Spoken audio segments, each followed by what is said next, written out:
This hour is brought to you by Jeremy Temple Law Office of Bloomington. Personal injury, criminal, business, whatever you need, Jeremy Temple Law Office will get you taken care of.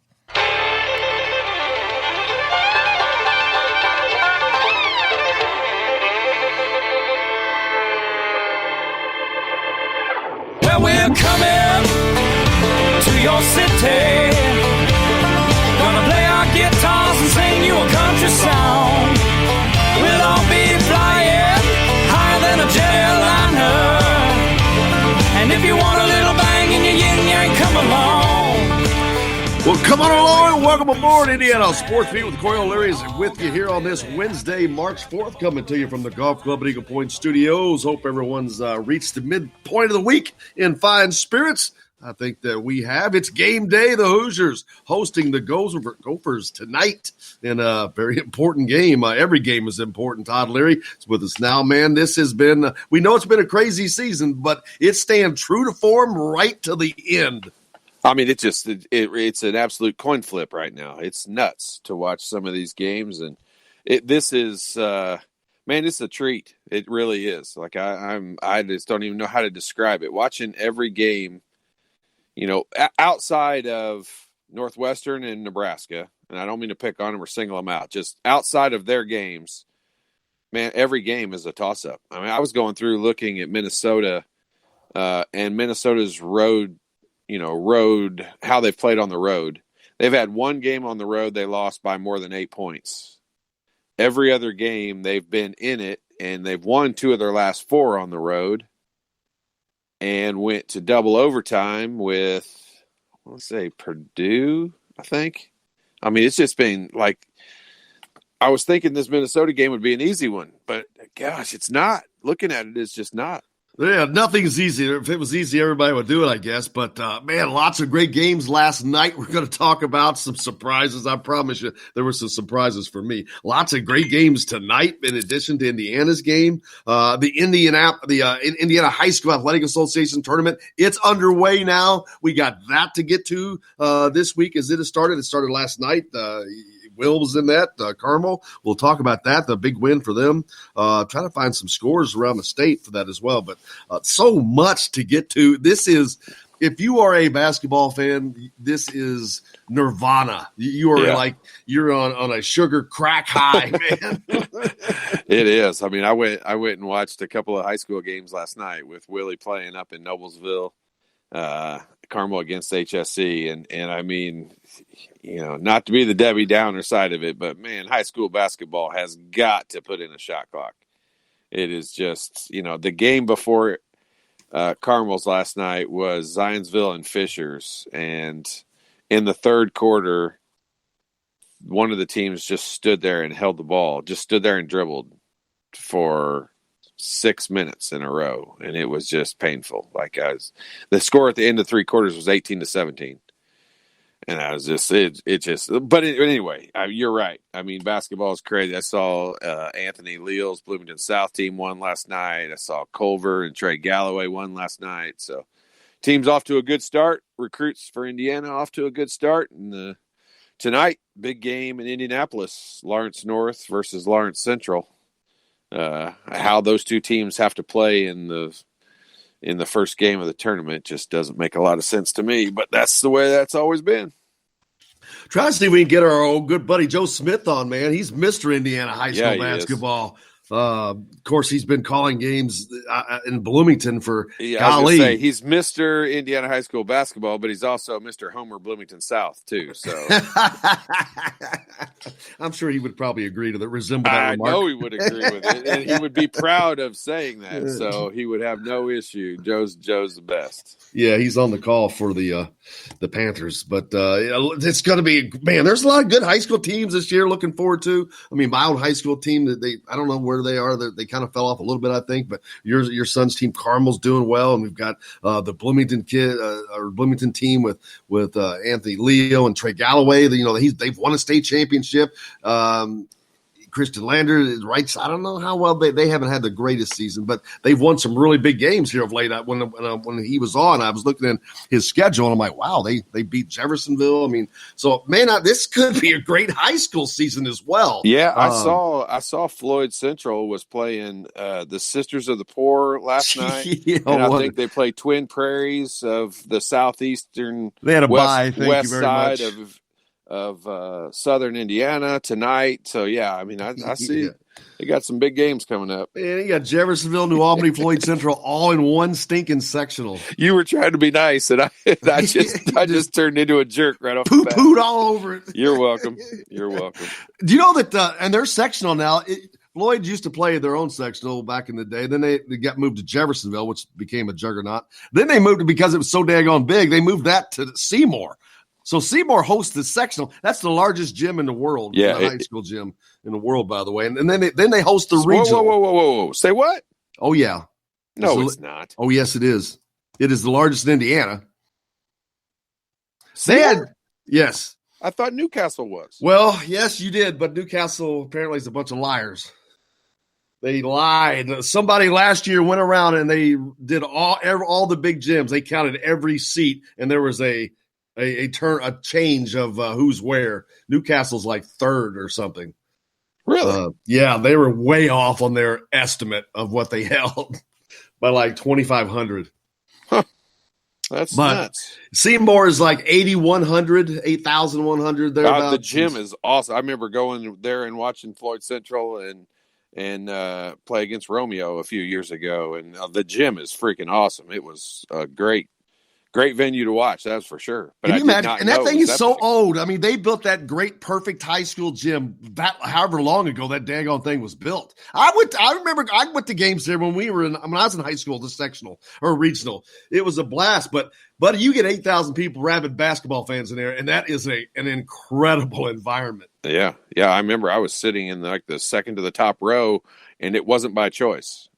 And I got there pretty early, so it was a great atmosphere and fun. That's kind of what it's all about. The unfortunate part is it was for a class 4A or whatever it is title at that point, and that just sucks. I would love to, if I was a high school player, I would love to play in the Hinkle though. That just is to me, it's just so iconic. I think they should. What does Hinkle hold? I have no idea. I think it's like 15 or 16,000 something. I think they could move the high school state championships back there now since they've got this stupid class system going. Yeah. Why not? At least classes 1 through 75 they should play. Yeah, exactly. They should play the first 75 classes. I agree. Yeah, let all them first 14 days of championships run through that. But yeah, that would be cool. We used to play back in the 90s or 80s when I played. Where, baby? We played sectionals, semi-state, or sectional, regional, and semi-state, all at Hinkle. So we played, my senior year, we played 3, 5, 7, 9 games at Hinkle. Here's a little trivia for you. Floyd Central played in the last state championship, played in Hinkle. 1971. Oh, really? Yeah, wow. 1971. East Chicago Roosevelt, I think. They used to play it in Assembly Hall too, didn't they? I think it has. I think it has been there. Yeah. It's been a couple places, but pretty cool stuff. But it's just fun. I mean, man, you think of the Indiana tournament, and I know for you it has to. But I wasn't good enough to play at Floyd Central basketball, but it brings back those memories of high school and your youth and fun times. I mean, that's just a blast to me. I think back on those memories as a student in high school, and that was just, man. You mean to tell me you couldn't beat out the other 11 boys that were in your class? Not at Floyd, baby. We were tough. We were pretty good back then. I'm just messing with you. I just love saying that because it really pisses Pat Graham off. It makes me mad too that I couldn't though. Trust me.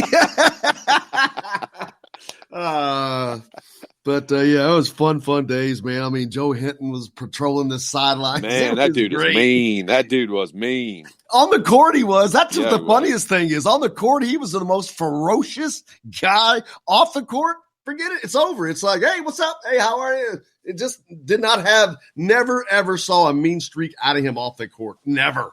Yeah. He was my driver's ed teacher, and gosh, he's retired now, and he's the greatest guy in the world. But Joe liked to use those trips to sleep a little bit.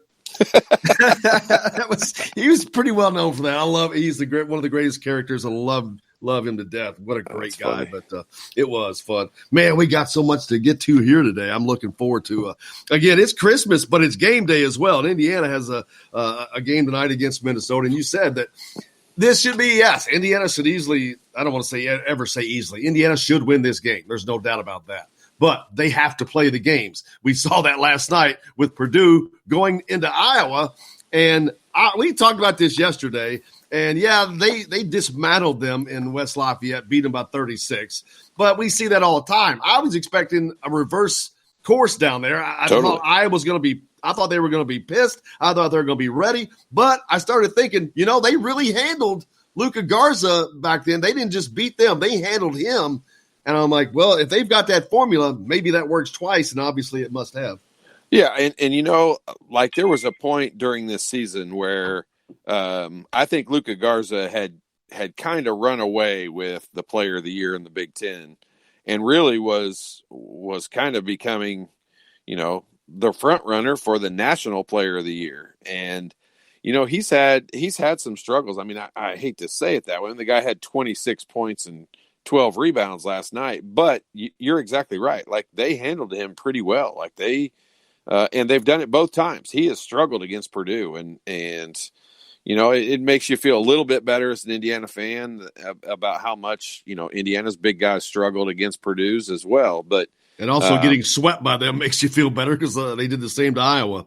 Yeah, and you know what? Like, you look at it, and last night, they didn't do anything crazy. I mean, they shot okay, but, they shot the last game versus Iowa, they made 19 threes. I mean, that's just, you're going to win that game no matter who you're playing. But last night, they only make 8, and they only shoot under 30%, 8 for 27.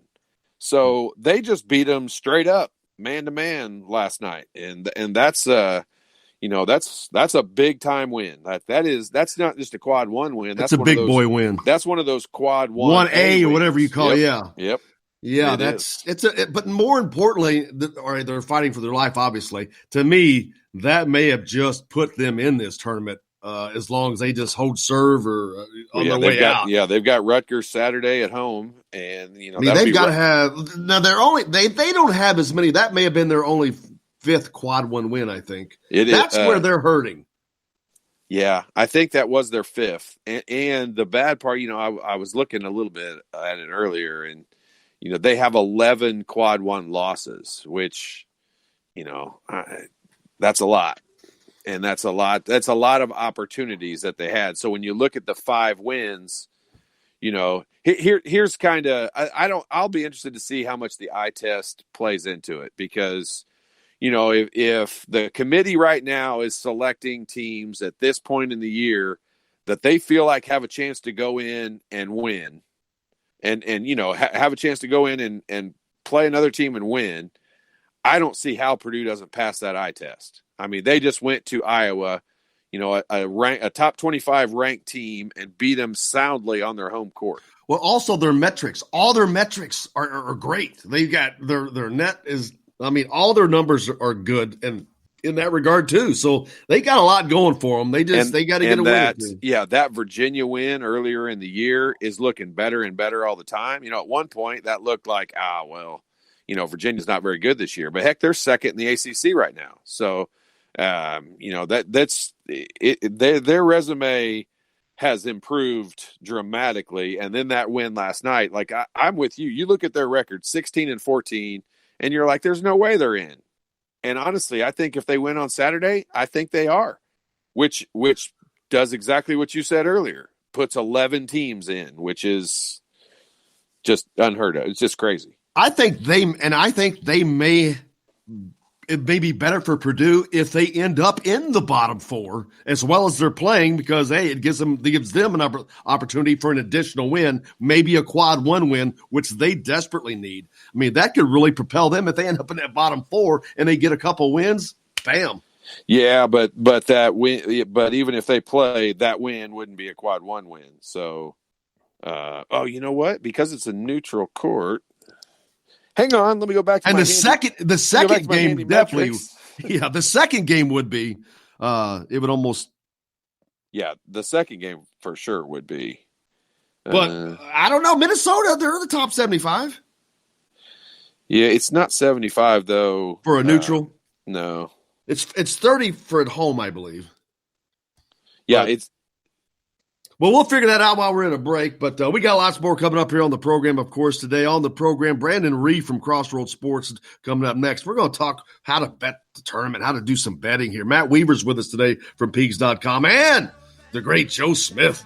We're going to talk some high school action later on the next hour. Stay tuned. We've got it all coming to you today here from the Golf Club at Eagle Point Studios, Indiana Sports Beat. Coyle Leary back right after this. When you die, and you lay it to rest, you're gonna go to the place that's the best.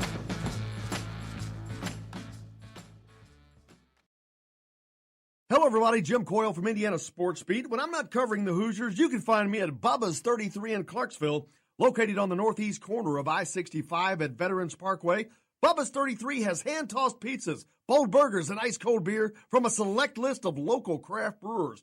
An incredible food selection, all made fresh daily. Whether you're meeting the team for that post-win meal in the family dining area or meeting friends for happy hour to watch the game on one of Bubba's 50 TVs. Bubba's 33 in Clarksville. Pizza, burgers, beer. We all want a winning smile for those championship photos, and that's exactly what you will get at Reynolds Family Dentistry in Sellersburg. Reynolds Family Dentistry has been serving the dental needs of Hoosier families for over 30 years. Let Doctors Roger and Jay Reynolds take care of your family. Just off of I-65 at 809 South Indiana Avenue in Sellersburg. Call 812-246-3368. That's Reynolds Family Dentistry, 812-246-3368.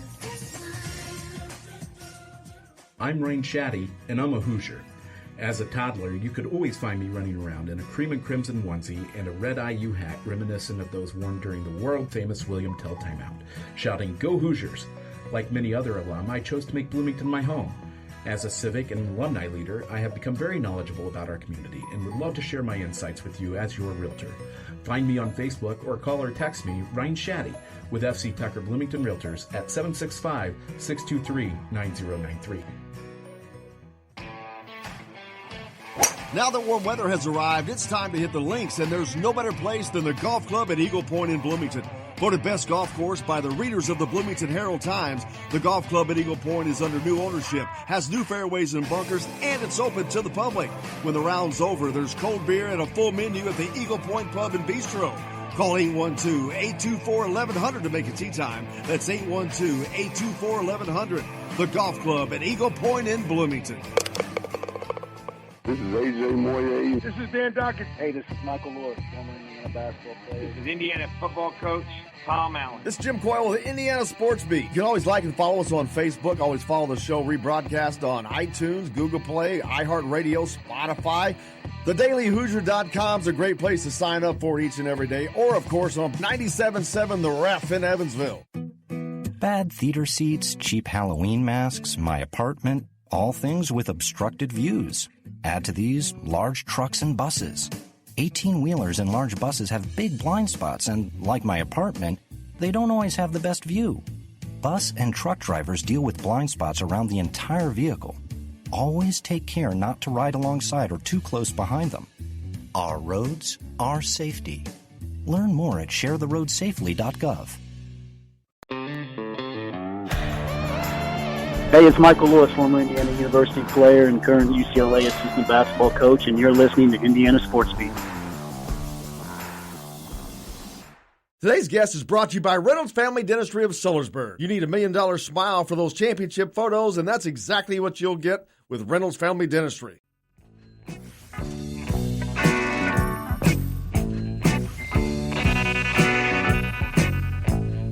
Welcome back to Indiana Sports Beat. Coyle Leary with you here on this Wednesday, March 4th, coming to you from the Golf Club at Eagle Point Studios, joined now by my good friend Brandon Reed from Crossroads Sports. Brandon, how are you, man?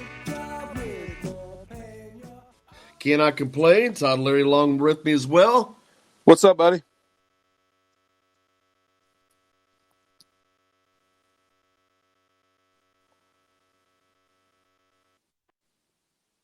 basketball. That game was tough to watch last night.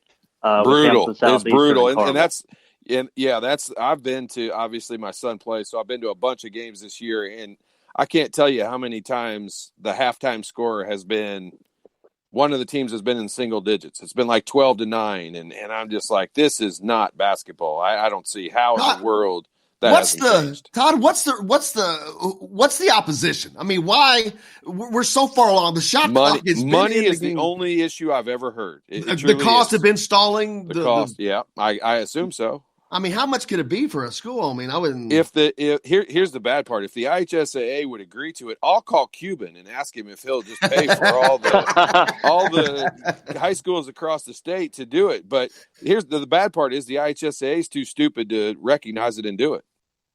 Yep. Yes. I will. I just read an article. They did a survey with the Indiana Basketball Coaches Association, and they polled all their members, and they can't even get 40% to agree upon it, which is crazy to me. Yeah. Well, so here's the thing. Here's my, here's part of my reason why I think coaches don't want it is because it takes some of the coaching aspect out of it, where if you're going to go beat, if Carmel's going to beat Lawrence North, they're not going to beat them in a up and down the floor run and gun game. They're going to beat them in a game that's 38-35.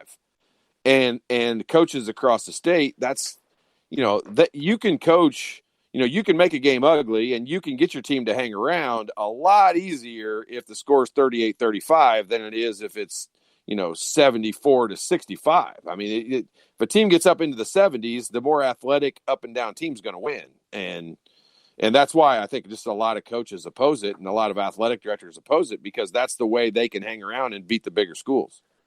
Mm-hmm. Yeah, right now there's 8 states in the United States that have shot clock in high school basketball. So a couple states on the East Coast and then California. Go ahead. What was the first one? I missed it.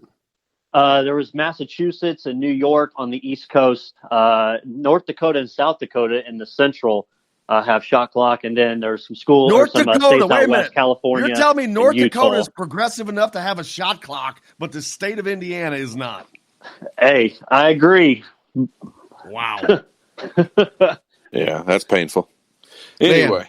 Yeah, Brandon, it's that season, man. It's Christmas. We've been talking about this. I'm giddy. It's the tournaments are starting. Even the high school tournaments are starting, so it gets you in that mood. But tonight, the Big Ten women's tournament gets underway. Next week, we've got the men's Big Ten tournament, then the NCAA tournament. The season's coming to a close. Lots of excitement. Lots of stuff to bet on, man. Buddy asked me for some games last night that I thought was a lock. One of them was that Purdue-Iowa game, and woo! That was a wolf. I would have got my butt kicked on that. Yeah, this is going to be it's a great time. Great time for sports bettors. If you've got, some of the guys, they've got their tax returns. They've kind of put those right into their sports bet accounts. So, it's exciting. It's a lot to digest. A lot of people can get overwhelmed very easily with the amount of games that there are, as well as the spreads. Actually, this week is one of my favorite weeks to bet as well, because with it being senior night across a lot of the country, a lot of these lines are a little skewed, where you think the home team is going to show up for that senior night, and sometimes they don't. You saw it last night with Iowa. Last night was a good night, 5-1 last night. The line started moving towards Purdue midway through the day yesterday, and that kind of hits all of our bet signals that we use with that. So. But yeah, it was a good evening last night, and hopefully the goal is to carry it over to this next week with conference tournaments and the NCAAs, which is crazy because there's so much we'll get to. So yeah, it's looking good.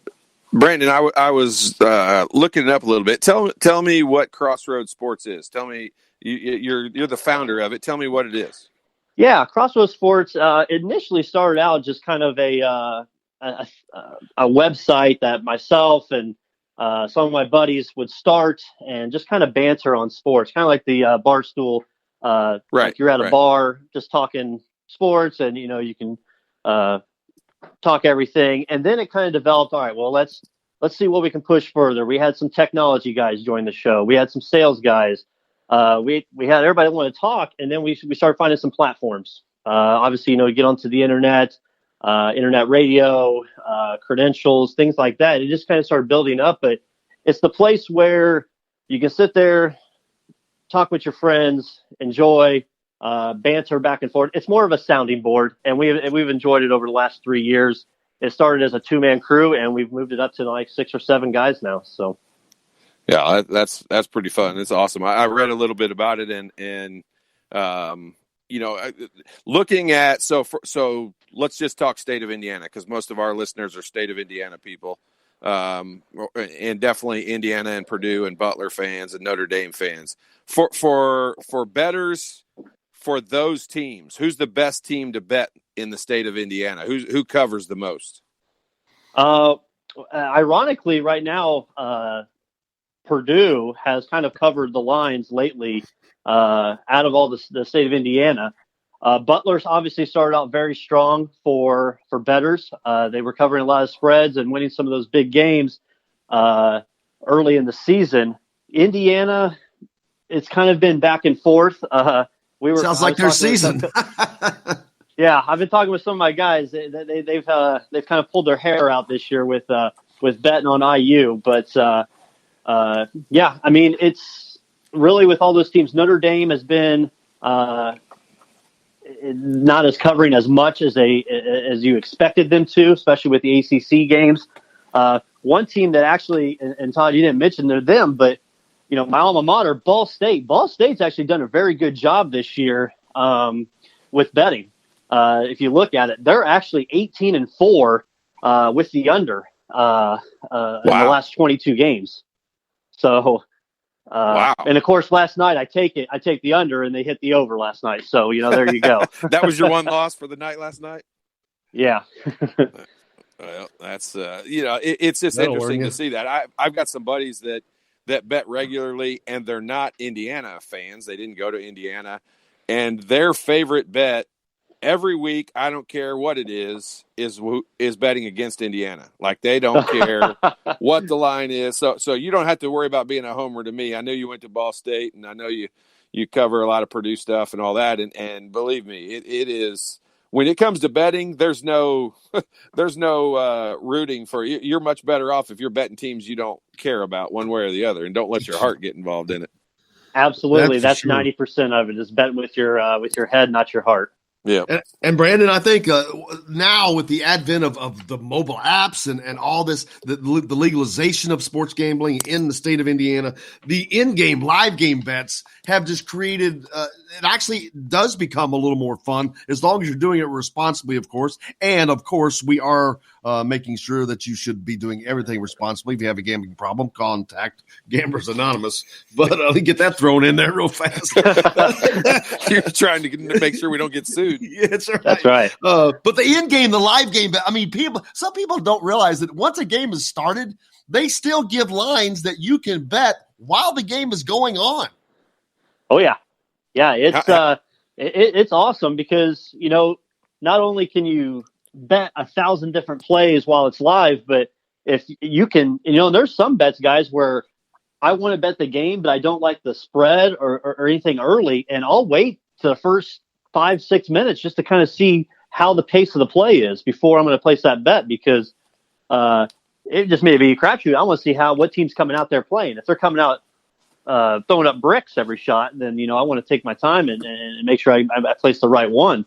Hockey's another one. I bet on hockey, and I usually wait till the second period before placing my in-live bets with that. Now, a game I would have gotten lucky with last night, I gave it to a friend, was the Michigan State-Penn State game. But watching that early on, I was like, oh, crap, I screwed the pooch on that one. They were down 19, but they come back and win that game. Yeah, that was one I counted off my list. That was one I bet, and I was like, well, Michigan State, I thought they were turning a corner this year, but Penn State, I guess it just held on. But then I started seeing them come back, and I said, now, come on now. And that kind of reminds me of last week.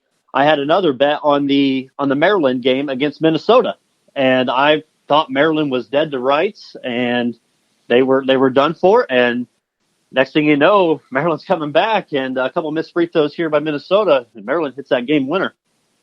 in Michigan State game, when they're down 19 in the first half, no less, what do you think you could have? You may not, since you didn't see it, probably don't know. But what do you think you could have gotten spread wise on a game like that when a team goes down 19? I mean, spread wise, you probably would have got probably plus close to 10, I would believe, just because how Michigan State is this year. Man, I should have loaded the house on that one. The key would have been the money line, guys. Yeah, the money line would have you been could have got probably huge. a plus 3,000 money line on something when they get down to that much, wouldn't you? Yeah. Man. Oh, yeah. And explain what that means. If it's plus 3,000, then you bet 100. Yeah, you bet 100 to win three. You bet 100 to win 3,000. Wow. Yep. But I mean, you're betting a team that's down by 19 points. I mean, there's probably, there's only a handful of games across the country in a year that. Oh yeah, that's not something you're going to do very often. Wins, but right. that's one I would have done that just because it's Michigan State. Yeah. Yep. Yeah, I looked at it, and I ended up getting preoccupied with watching the high school games last night, and while I was doing it, and I was like, it's one of those you should have probably took that money line in live. But like you said, there are so many different options and opportunities that people can get. I suggest if you're new to betting, and shout out to Bet Rivers, Indiana, join an account there. Great operation that they run. If you join there, you log in, just take a look at everything. Don't go all the way head first into it. That's the first rule I always have. Kind of get to know the lingo that you see, the spreads, what juice is, those type of things. Learn those type of lingos. And it always, one thing, guys, I guess I always say is don't bet just the number that's beside the name. Okay. You need to see where the money is going in on, whether it's going in on favorites heavy, if it's going in on underdogs, and then kind of make your ways there. And then just bet small amounts first. Build up your bankroll. Start slow. These are suggestions just to help the average guy who wants to bet it because it's fun, but it's going to help you have a lot more chance at being successful than just walking up and slapping down $2 on the 6 horse. Absolutely. And one of my friends that make fun of me all the time on this, but I always tell them limit your number of parlays. Yes, parlays, people love them because you bet a little to win a lot, but all it takes with a parlay bet, if you have multiple bets, 1, 2, 3, you have 3, 4 bets in there, one loss, and you've lost that entire bet. And you may hit the first 3. Now, there's options with the mobile where you can cash out, which is great, and I really like that. But parlays, Vegas and them have parlays for a reason, and it's because you don't make money on them all the time. So there's a reason why parlay is a oh my gosh, you can win 3 or 4 times amount to do. So, and the NCAA tournament is the greatest parlay killer in the history of the world.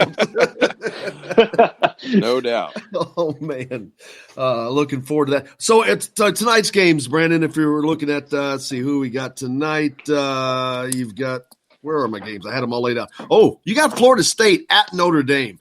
Number 7, Florida State, only a 2.5-point favorite. Notre Dame needs this. Notre Dame, unbelievably, has a shot to get in the NCAA tournament.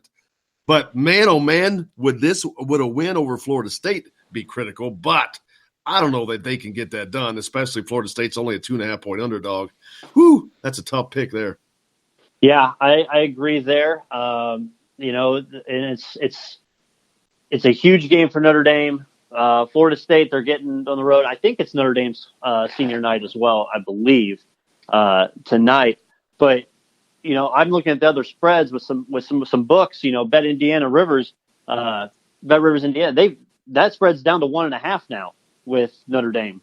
So what that's telling me is that people are taking that 2.5 points with Notre Dame and they're just laying it. Boom, let's hit it. So that's moved Florida State down now to 1.5, which to me, if you really like Florida State and you want to bet that ranked team, you're getting them now instead of giving up 2.5 points, you're going to give that 1.5.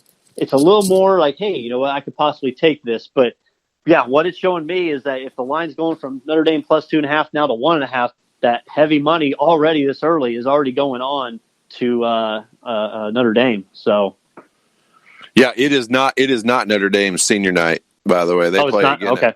They play again at home this weekend. But, I'll tell you a game give me your opinion of this. And I like looking at teams that are this way.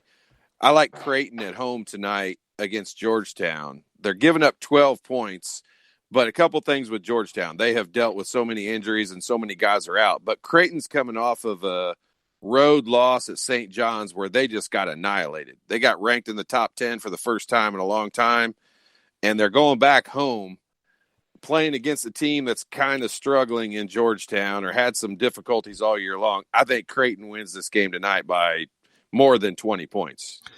Oh, I like that pick. Absolutely. I got a pick very similar. My pick similar to that is Northwestern at Wisconsin. Wisconsin giving up 13.5 when I looked. Wisconsin is playing for a Big Ten championship still. Northwestern has 0 to play for. It's been a brutal season. They're on the road. I think Wisconsin wins by 14, 15, 16 points in that game. Yeah, Wisconsin's looking really good late. They've won 6 or 7 you said in a row, and it always seems like Wisconsin and Michigan State towards the end of the season, they always seem to rise to the top of that Big Ten conference. Guys, there's a couple games, looking at now I'm going to keep an eye on. I'm not going to bet yet. I usually wait until late afternoon, probably between 3 and 5 usually is kind of where I like to look to bet, because I want to see throughout the day as people start waking up across the country and start looking at lines and placing bets. I want to see what kind of movement we get in some of those lines. So a couple games I've highlighted that I like, Florida and Georgia tonight. Florida is minus 2.5 tonight when they go to Georgia, take on Tom Crean and the Bulldogs there. Florida, I had higher expectations this year for this Florida team. I figured they would be in the top 10 all season long. And it just hasn't been that way with them. In Georgia, they look really, really good, guys, on some days, and some days they don't. And that's one game I'm going to look at. Florida minus 2.5. If that starts building to 3.5, I will definitely take Florida on that line. And the other one I'm going to watch is going to be that Villanova-Seton Hall game tonight. That is going to be a huge game also for seeding-wise. But right now, Seton Hall is minus 4 at home against Villanova. If we can get that to about a 3-point game, I may take Villanova there. I like Jay Wright. But Seton Hall's played very well this year. So those are a couple games I'm going to watch. And, of course, the Indiana-Minnesota game. I've got my eye on that one, fellas, tonight. So. Yeah, we'll see. So there's plenty of – What do you mean? Hang on a minute. You got your eye on it. You got your eye on which way, Jack? Well, I had my eye on Indiana minus the 4 initially, and as I'm looking at some other books and I'm looking at Benedict Rivers, it's moved to minus 3.5. So what that's showing me now is that people are betting on Minnesota, which I think is crazy. If I can get 3, Indiana minus 3, I'll take it. Absolutely. As soon as that hits 3, I'll take it. Really? Well, there you go, folks. Well, you have more. Hey, I'm rooting for him to win like crazy, but you have more guts than I do because I'll take any win. I'll take anything for. I don't want to have to root for points. I'll take any win from him tonight. Brandon, I can't thank you enough for joining us, man. We'll be doing this some more. Look forward to it. Absolutely. Thank you, guys. Have a great day. Enjoy it, buddy. Brandon Reef, Crossroads Sports. Check him out. We got lots more coming up here on Indiana Sports Speed. Matt Weaver's going to be with us. Joe Smith's going to join us in the next hour. Talk some high school basketball, but we got more to wrap up here. We got a preview tonight as Indiana hosting Minnesota. We're going to be talking about that next. Todd breaks it down when we come back. Indiana Sports Speed from the Golf Club at Eagle Point Studios. Back after this. Ask me for a light, and the night got deathly quiet, and his face lost all expression. Said, if you're gonna play the game, boy. Hello, everybody. Jim Coyle from Indiana Sports Beat. When I'm not covering the Hoosiers, you can find me at Bubba's 33 in Clarksville, located on the northeast corner of I-65 at Veterans Parkway.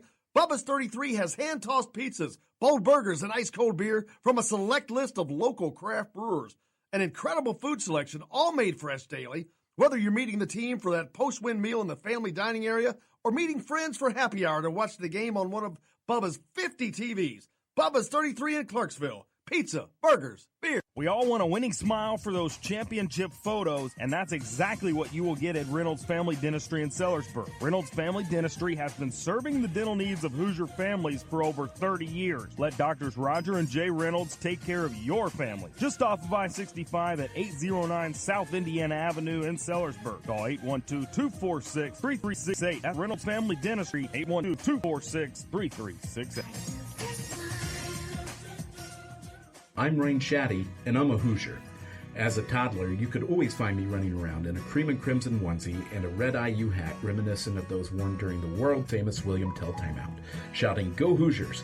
Like many other alum, I chose to make Bloomington my home. As a civic and alumni leader, I have become very knowledgeable about our community and would love to share my insights with you as your realtor. Find me on Facebook or call or text me, Ryan Shaddy, with FC Tucker Bloomington Realtors at 765-623-9093. Now that warm weather has arrived, it's time to hit the links, and there's no better place than the golf club at Eagle Point in Bloomington. Voted best golf course by the readers of the Bloomington Herald-Times, the golf club at Eagle Point is under new ownership, has new fairways and bunkers, and it's open to the public. When the round's over, there's cold beer and a full menu at the Eagle Point Pub and Bistro. Call 812-824-1100 to make a tee time. That's 812-824-1100. The golf club at Eagle Point in Bloomington. This is AJ Moye. This is Dan Dockett. Hey, this is Michael Lewis, former Indiana basketball player. This is Indiana football coach Tom Allen. This is Jim Coyle with the Indiana Sports Beat. You can always like and follow us on Facebook. Always follow the show rebroadcast on iTunes, Google Play, iHeartRadio, Spotify. TheDailyHoosier.com is a great place to sign up for each and every day. Or, of course, on 97.7 The Ref in Evansville. Bad theater seats, cheap Halloween masks, my apartment, all things with obstructed views. Add to these large trucks and buses. 18-wheelers and large buses have big blind spots, and like my apartment, they don't always have the best view. Bus and truck drivers deal with blind spots around the entire vehicle. Always take care not to ride alongside or too close behind them. Our roads, our safety. Learn more at sharetheroadsafely.gov. Hi, this is AJ Moye, and you're listening to Indiana Sports Beat with Jim Coyle.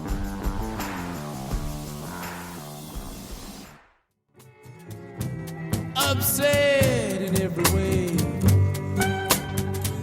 Welcome back to the Golf Club Eagle Point Studios, Indiana Sports Beat. Coyle Leary with you here right now. Ryan hit the text line. You can do the same thing.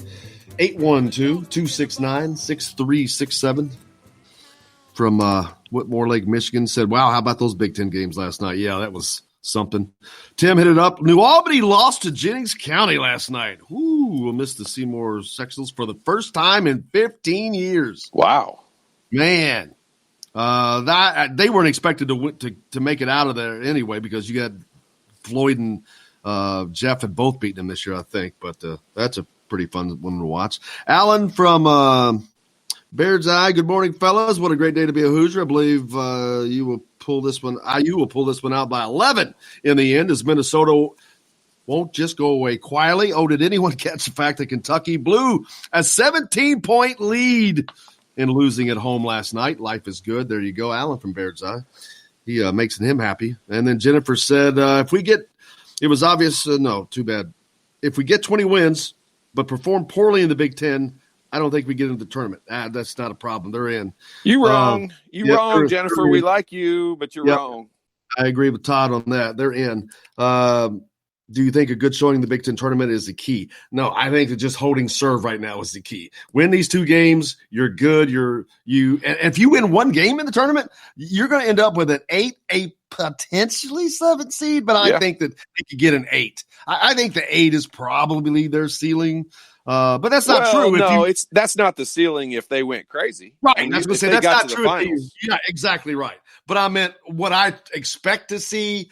I think that that's what's going to happen. Now, that does not mean they can't go on a tear and just become Jekyll instead of Hyde. And if they're Jekyll for 3 days in a row, it'd be great. But if Hyde shows up, but we'll see. But they're in the tournament in my mind. They would have to play their way out. They have to lose tonight, lose to Wisconsin, lose the first game of the Big Ten tournament. maybe they're out at that point, but that's how that would have to happen. Yeah, and I mean, here's the way I look at it right now. There are a lot of teams across the country, and I mean a lot. Purdue's an example, that are, Tennessee's an example, what they did at Kentucky last night. There are a lot of teams that are making a case for themselves that the committee is at least going to have to talk about them. And, Indiana has to kind of close that door on the bubble talk for Indiana, and they can do that by making their own statement. And that statement would be, if you win these 2 home games and you have 20 wins, there will be no discussion. It wouldn't matter if they lost the first round of the Big Ten tournament by 60. It wouldn't make a difference. But it comes down to, there are teams, in some of these other conferences and some of the smaller conferences like the Atlantic 10 and the America East and ones I was talking about yesterday, the American Athletic Conference. I mean, there are some teams that are making statements, and Indiana's got to join that group. And it's the time of the year when you've got to step up, and there's no excuses, and you can't talk about we didn't play hard or we didn't shoot well or any of that. All that's got to be out the window. You're playing for your tournament life right now. And tonight's a great opportunity for Indiana. I'm really interested to see, how Indiana comes out. I mean, it's well documented on our show, Jim, that, Archie does not like to change his lineups. He doesn't like to change the starting lineup, even though, Race Thompson's been playing more minutes. He's still been starting Joey Brunk. And if you go back 2 Wednesdays ago when Indiana played at Minnesota, I mean, the beginning of that game, Daniel Oturu just dominated Joey Brunk and Duran Davis. And, I mean, he was almost salivating at the fact that those guys were guarding him. And, I just don't want – that can put you in a bad position. I mean, if they start the game out that way again tonight and he gets off to a good start again tonight, I mean, he's a player that can dominate an entire game. And I'm interested to see how Archie's going to handle that, because I think it's been proven that, defensively, both of those guys are going to struggle guarding a guy like Oturu.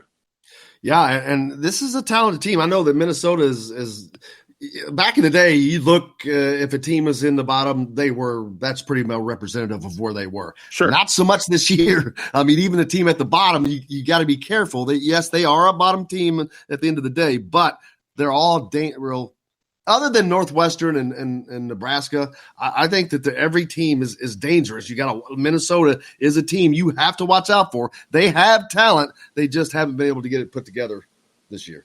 Yeah, I mean, hey, Minnesota has they've beaten Wisconsin. They won at Ohio State. It's not as if, they've beaten Penn State. It's not as if they're not a team that's capable of winning. I mean, they've beat in the league alone. They've beat Michigan, Penn State, Ohio State, Wisconsin, and then obviously they beat the Northwesterns and Nebraskas. But I mean, we're naming teams that are tied for second in the league. It's not like they're, I'm not even mentioning the Purdue's and the Indianas. I'm talking about the teams that are tied for second in the league right now, and they've beat them. And, that win at Ohio State just proves. Ohio State is looked at right now nationally as starting to get a lot of attention again. And this team went into Ohio State and won. So they definitely are capable of coming into Assembly Hall and winning. Indiana just can make sure that doesn't happen with the same effort that they put forth, in their last ball game. If they can come out and play with that same effort, playing at home, I really feel like they'd be all right. Yeah, I think that, and another thing that's important that I think we need to see, what does this team want to do? What do they want from a mental standpoint? We've talked about that a lot this season because of the Jekyll Hyde thing, but they got these games at home, so you don't have to worry about being on the road. But how badly do they want it? We'll see that. Here's a scary, this is something that's not a positive. I shouldn't call it scary. It's just, here's something that's not a positive is, these guys on this team have not played in the NCAA tournament. So they don't really know what they're missing out on. And once you've had a taste of it, I'm telling you, you play differently. You don't ever want to miss it again.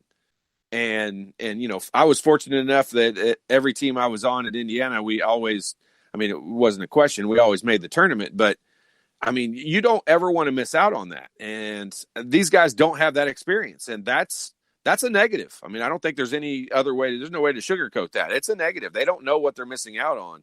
But I would love for these young guys to get a taste of it this year, because I'm pretty sure next year there's some freshmen that are coming in that I would love for these guys, Trace Jackson Davis and Rob Finnessy and Armand Franklin and Justin Smith. I would love for all of them to be able to say, hey, guys, this was the most fun time of my basketball life.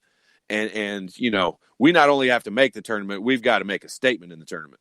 Well, it goes back to when we were doing the post-game show a couple games ago, and those two students came up to us. That right. Still has not I have not forgotten that. I mean, the tears in that kid's eyes. The kid was upset, and he was from New York. He's not even from Indiana. Yeah, tears in his eyes, and saying the Indiana has never. I'm a senior, and Indiana has never made the NCAA tournament when I've been here, and that's pretty much the reason why I chose IU.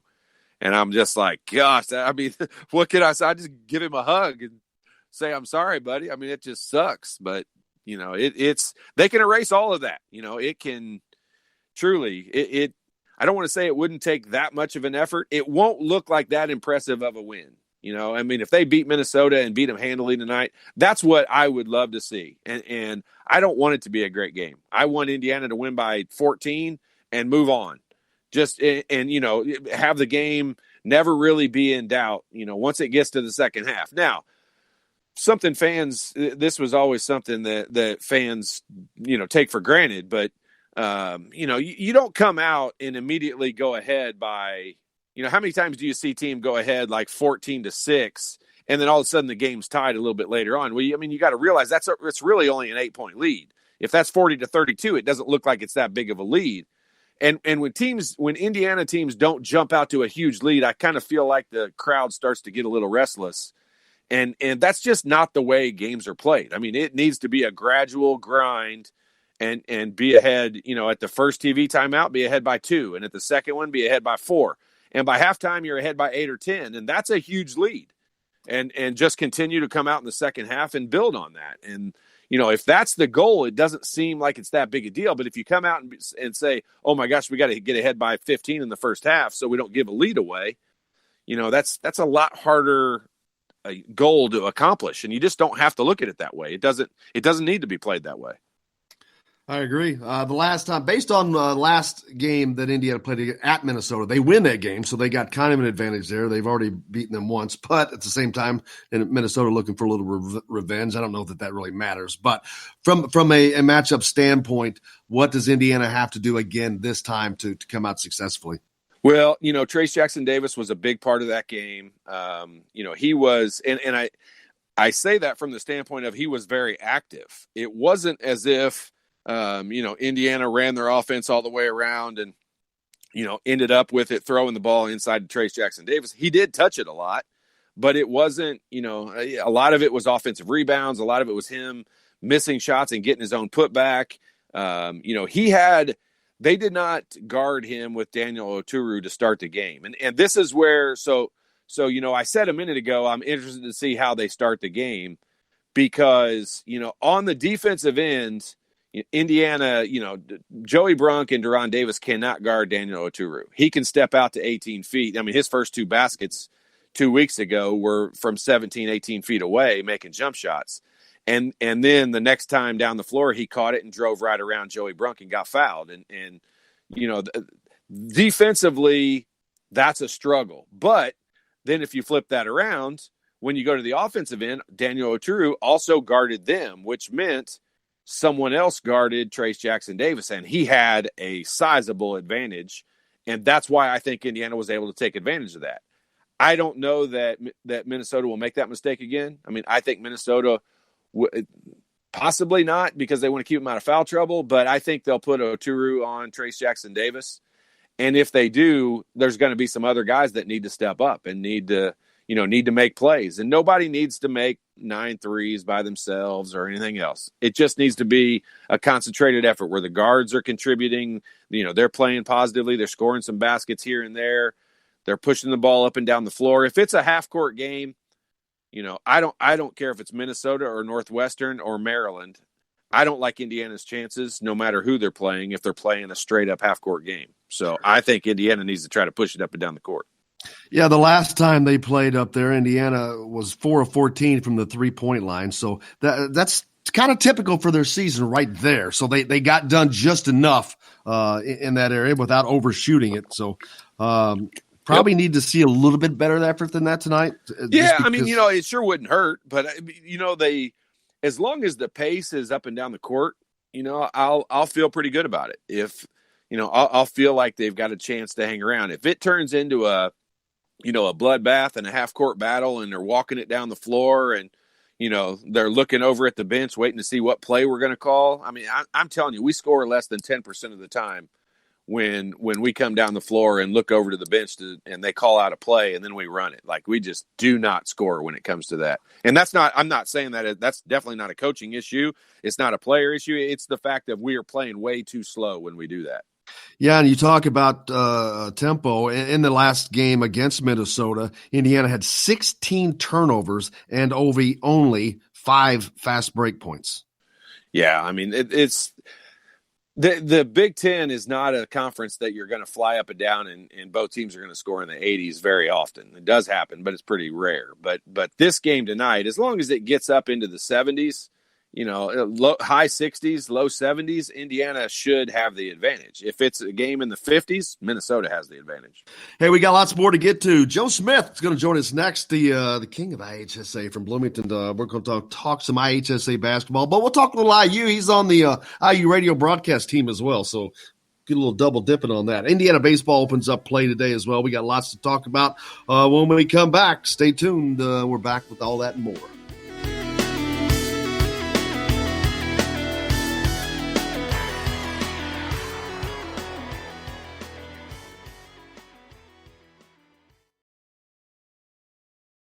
Hello, everybody. Jim Coyle from Indiana Sports Beat. When I'm not covering the Hoosiers, you can find me at Bubba's 33 in Clarksville, located on the northeast corner of I-65 at Veterans Parkway. Bubba's 33 has hand-tossed pizzas, bold burgers, and ice-cold beer from a select list of local craft brewers. An incredible food selection, all made fresh daily. Whether you're meeting the team for that post-win meal in the family dining area or meeting friends for happy hour to watch the game on one of Bubba's 50 TVs. Bubba's 33 in Clarksville. Pizza, burgers, beer. We all want a winning smile for those championship photos, and that's exactly what you will get at Reynolds Family Dentistry in Sellersburg. Reynolds Family Dentistry has been serving the dental needs of Hoosier families for over 30 years. Let Doctors Roger and Jay Reynolds take care of your family. Just off of I-65 at 809 South Indiana Avenue in Sellersburg. Call 812-246-3368. That's Reynolds Family Dentistry, 812-246-3368. I'm Rain Shaddy, and I'm a Hoosier. As a toddler, you could always find me running around in a cream and crimson onesie and a red IU hat reminiscent of those worn during the world-famous William Tell timeout, shouting, "Go Hoosiers!" Like many other alum, I chose to make Bloomington my home. As a civic and alumni leader, I have become very knowledgeable about our community and would love to share my insights with you as your realtor. Find me on Facebook or call or text me, Ryan Shaddy, with FC Tucker Bloomington Realtors at 765-623-9093. Now that warm weather has arrived, it's time to hit the links, and there's no better place than the golf club at Eagle Point in Bloomington. Voted best golf course by the readers of the Bloomington Herald-Times, the golf club at Eagle Point is under new ownership, has new fairways and bunkers, and it's open to the public. When the round's over, there's cold beer and a full menu at the Eagle Point Pub and Bistro. Call 812-824-1100 to make a tee time. That's 812-824-1100. The golf club at Eagle Point in Bloomington. This is AJ Moye. This is Dan Dockett. Hey, this is Michael Lord, former Indiana basketball player. This is Indiana football coach Tom Allen. This is Jim Coyle with the Indiana Sports Beat. You can always like and follow us on Facebook. Always follow the show rebroadcast on iTunes, Google Play, iHeartRadio, Spotify. TheDailyHoosier.com is a great place to sign up for each and every day. Or, of course, on 97.7 The Ref in Evansville. Bad theater seats, cheap Halloween masks, my apartment, all things with obstructed views. Add to these large trucks and buses. 18-wheelers and large buses have big blind spots, and like my apartment, they don't always have the best view. Bus and truck drivers deal with blind spots around the entire vehicle. Always take care not to ride alongside or too close behind them. Our roads, our safety. Learn more at sharetheroadsafely.gov. You're on the line with Jamal Meeks, former Indiana Hoosier, number 23, 1992. And I'm on the beat with Jim Coyle.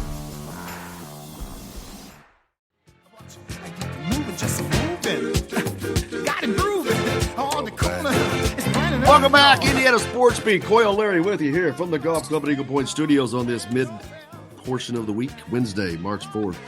Tim hit the text line up. Do teams practice with opposing teams? No. I missed it. I'm with Coach Knight. Do not like the Big Ten tournament. Well, it's too bad. Well, how could someone not like the Big Ten tournament? That's crazy. Yeah, it's here and it's never if going you anywhere. like basketball, how could you possibly not like this tournament? Like, that's just being old school, not wanting to change, because this is just pure fun. Like, you might as well say I don't like basketball. Oh, it was a question. Here's a great question from him. Do teams practice with the opposing team's balls to get used to the field before they go on the road? I was reading something about that earlier today. No, they do not, actually. But when you get into the tournament, it doesn't matter because you've got specific sets of what they're going to use. But I think Joe with us. Great, Joe Smith with us now. Joe, how are you, man? Hey guys, how we doing? You ready to start the sweep today? Oh my goodness, we're ready to get going, brother. We finally have an actual radio voice on this show. It took us forever. Well, I'm second ranked compared to Fish. You got him every week. Okay, you have, and you got Leary next to you, Jim. Yeah. Come on, JoJo. Come on, JoJo. Hey, Joe, man, this is the greatest time of year, especially for you, man. You are so in-depth into the IHSA tournament that's going on, also a part of the IU radio broadcasting team. Man, you are a busy, busy man this time of the year. Yeah, we got two different sites for high school. I was in Columbus last night with Top Rank South as they embarked upon their sixth sectional championship in a row. They dusted Columbus East, and they got a big one Friday night. We got back-to-back games Friday night at Columbus North with Bloomington North, who's having a heck of a year, and East Central, and then the rematch between Columbus North and Bloomington South in Game 2. So, I'm hopeful for an all-city title game on Saturday night, and preceded by an upset win over Wisconsin, who's battling for now a co-championship in the Big Ten. And so I think I added it all up, including last night, and Edgewood's playing tonight out at Edgewood. I've got 7 total games this week when it's all said and done, IU and high school.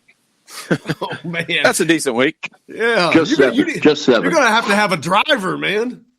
Yeah. I still enjoy it, though. So you're going to have to be your driver, I think. Did Leo play last night? Did they play last night? Yeah, he had another fine game, Todd. He had 18 points to lead the way. Kid's really, really improved with his all-around game. His scoring average has dropped down a little from last year, but boy, assists, steals, rebounds, he's right up there, and he's showed me a lot. And I was interested to see just how sound he would develop defensively his senior year. Prior to him going, of course, to IU next year. And, boy, he's just been 110%. But James Bamba had his first career double-double, South's big man, in the middle last night with 11 and 10 against Columbus East. So they're 24-0, and, they're dialed in big time. And, Joe, you've been fortunate because you get to see, in addition to doing your IU duties and doing the IHSA stuff, you just get to see a lot of these kids, especially the ones that are coming to IU and Leo and Galloway and Christian Lander. And you get to see those guys way before they get to Assembly Hall. But they've got a pretty daggone group of kids coming in right now. Oh, yeah, it was a shame that Galloway didn't play back in December when South played Culver, and he had that wrist injury, but he's dialed in right now, and Culver obviously is going to try to make a run, and who knows how wacky this tournament is down through the years. We could see a Lille Galloway final in the championship game in late March, but one game at a time, the saying goes. That's how we approach it on the high school beat, and obviously on this collegiate beat. I got an old saying, you can't sweep until you get the first one, right? You can't birdie all the holes, Todd, until you birdie that first one, right? Yeah, I like the way you try to turn that into a golf reference, because we know from you it's a baseball reference. Yeah. Well, I know you love golf, so I appreciate it. Hey, with the weather out, you might be able to at least get on the driving range. So there is no doubt about that. Hey, Joe, we had a discussion earlier. You're perfect to talk about this, too. The shot clock for high school basketball. Todd is really for it. I'm for it. I think it's time, but not everybody thinks that way. What are your thoughts on that? You see tons of games. Well, I tell you, the teams anymore, the good teams push the ball so quickly. I don't think it's relevant to institute a 24-second clock. And if we had that rule, it would have to be pretty standardized across the four classes. Now, there are some teams that want to play just strictly in the half court. South is a good example. North is a good example. They push and score a lot of points off their defense with one shot in the half court for the opponent, the rebound, and good point guards will push the ball and get in the half court or take it right to the rim. And I'm seeing more of that this day and age with the high school, the better teams, especially in 4A that I run into. And heck, I even see it in Edgewood's play in Class 3A locally. And, so I don't think it's needed, really. Yeah, I mean, I watched. So last night I went up to Noblesville and watched Fishers and Zionsville, and the halftime or the score at the end of three quarters was 18-17, and it's just painful. Every time they came down the floor, it looked like Hoosiers back in 1951, and they were. I mean, I'll bet you more than half the possessions in that game there was 20 passes per possession. It was painful. So. That kind of game is just boring. A lot of old school coaches that want to break it down in the half court. South's got a rule. They have put some giddy up in their offense this year because they've added more pressure defensively, so that enables them to push the ball. But I have seen J.R. Holmes's teams through the years, Todd and Jim, work the half court where they all touch the ball, they screen, they roll. And they get the best possible shot available. So, I don't know how much of an effect that would be using, say, a 24-second shot clock or even a 30-second clock. But, there are teams that still break it down in the half court and want the best possible shot available. Couldn't agree more, man. Well, Joe, what you got a game tonight at the Simon Scott Assembly Halls. The Hoosiers host Minnesota, and then, of course, mixing in the high school in between. You're going to be a busy, busy guy. Don't want to take up all your time, but I can't thank you enough. But look forward to doing it again as this tournament heats up. Yeah, sounds great. I just hope that, we guard that perimeter tonight, and there's some good numbers like we posted. We had a lot of good numbers up in Minneapolis. We shared the ball well. We scored 16 points off turnovers. I think we had 15 assists, and the big key was that 4 of 25 3-point aggregate. But, boy, I tell you what, based on last night, no gimme because, even going back to last week, and I always watch how the home court teams are doing late season against the opponents coming in. Last week we were 5-5, and last night, how about Purdue sweeping Iowa this year? That's and they go in and take care of business with Iowa. So 2 of the 3 teams that played last night, the visitors won, with Michigan State, climbing up there. Gosh, if Illinois wins at Ohio State on Thursday night, there's going to be and Wisconsin, they play, obviously, after we do tonight against Northwestern. We're going to have a 4-team logjam at the top at 13-6, boys. That's amazing. I mean, we've just been watching it all season, and Todd's talked about, he said early on that the winner was going to have 6 losses, and he's going to hit it. And heck, I don't know, he may miss about one. I don't know, but it's been a crazy, crazy season. Well, the only one I'm concerned about is being 10-10 and an NCAA bid. And, you guys Bingo. were talking about, there's no greater atmosphere for a Big Ten tournament than Indianapolis and Bankers Life Fieldhouse. Yeah. And there's for no someone doubt about that says they don't care for the Big Ten tournament, Todd, they don't love basketball. They're not basketball purists. It couldn't be. It's like getting two NCAA tournament weeks in there, because it is just, it's great basketball. It's some teams are fighting for their life. So it's just, it's like the playoffs. And I can't understand how someone who loves basketball could not just relish. I mean, you can sit there and the Wednesday games will be good games in the Big Ten tournament. So it's, it's a blast, and I really look forward. I'm so glad it's back in Indianapolis. I almost boycott the thing when it's outside of Indianapolis, but it's the best time up there. So I look forward to seeing you up there, JoJo. No question Joe, about it. No question. Everybody can find you, of course, on the IU broadcast. But for your high school games, tell everybody where they can find you.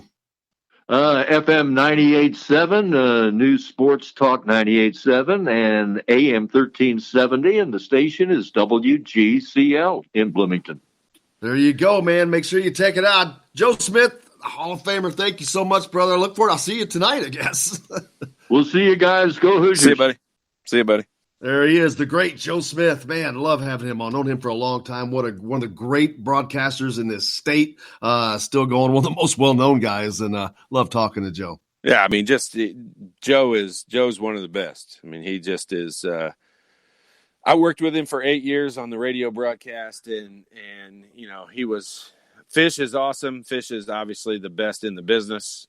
Joe was just my travel buddy and glue guy. He's a glue guy, man. He is a glue guy. There is no doubt about that. He is a glue guy. When I needed to turn and yell at somebody, Joe just let me turn and yell at him. It was a lot of fun. That is a great friend, my friend. Yeah, it is. Man, we got lots more coming up here on Indiana Sports Beat. Let's see. Up next, Matt Weaver is going to join us. We're going to talk a little about IU football as a new DL coach. And, of course, a lot of departures, man. But we'll get to it. Stay tuned. You're listening to Indiana Sports Beat from the Golf Club at Eagle Point Studios. We're back right after this.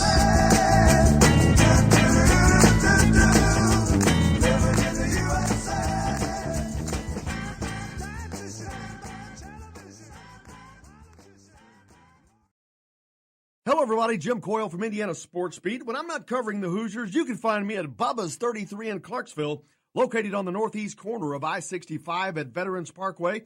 Bubba's 33 has hand-tossed pizzas, bold burgers, and ice-cold beer from a select list of local craft brewers. An incredible food selection, all made fresh daily. Whether you're meeting the team for that post-win meal in the family dining area or meeting friends for happy hour to watch the game on one of Bubba's 50 TVs.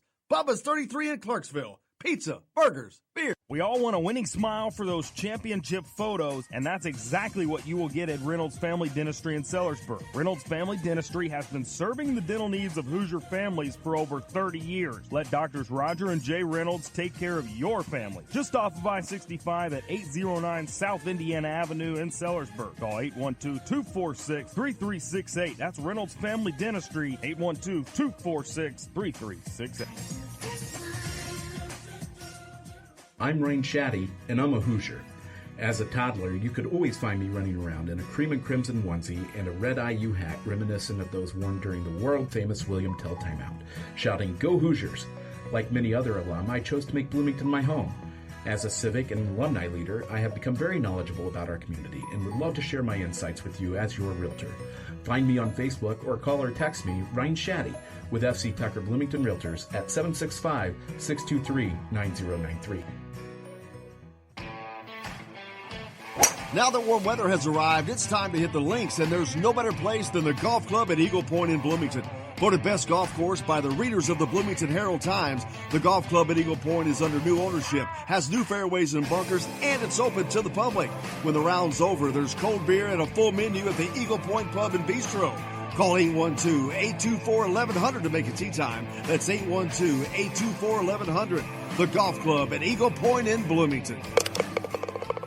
This is AJ Moye. This is Dan Dockett. Hey, this is Michael Lord, former Indiana basketball player. This is Indiana football coach Tom Allen. This is Jim Coyle with the Indiana Sports Beat. You can always like and follow us on Facebook. Always follow the show rebroadcast on iTunes, Google Play, iHeartRadio, Spotify.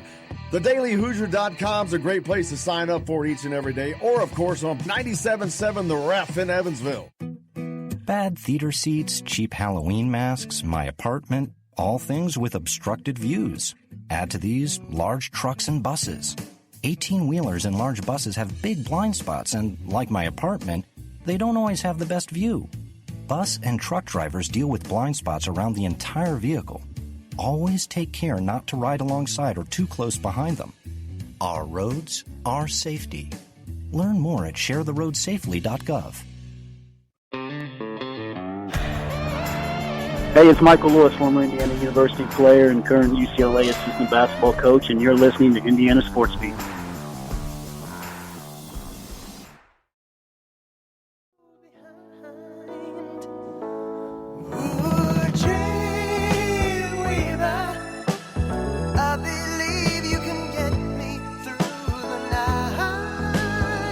Welcome back to Indiana Sports Beat, coming to you from the Golf Club Eagle Point Studios on this Wednesday. And you know what that means. Our good friend Matt Weaver's joining us. Matthew, how are you, brother? I'm doing okay. How are you guys? I'm here, man. I'm here. Lots of changes going on for Indiana football. Not all of them great, but some of them are that's just how it goes. You're going to lose coaches. If you're not, then something's not always going well. But, man, they've really been hit kind of hard this offseason, Matt.